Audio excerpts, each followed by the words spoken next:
Hey there, welcome back to our channel. Today we're going to walk you through the process of getting your Amazon FBA shipping address. So, let's dive right in.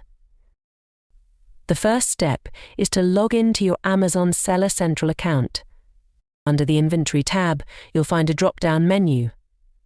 Choose Manage FBA Shipments from the options provided. This will take you to the FBA shipment page, where you can create and manage your shipments to Amazon's fulfillment centers. Now, locate the shipment for which you need the shipping address and click on it to open it.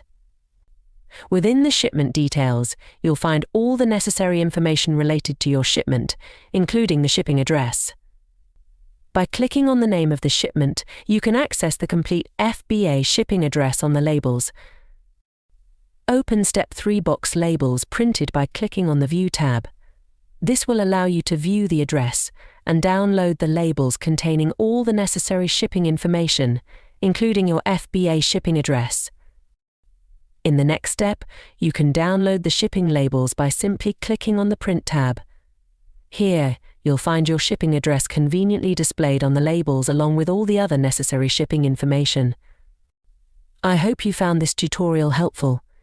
If you did, don't forget to give this video a thumbs up and subscribe to our channel for more useful tips and tutorials. Thanks for watching and happy shipping.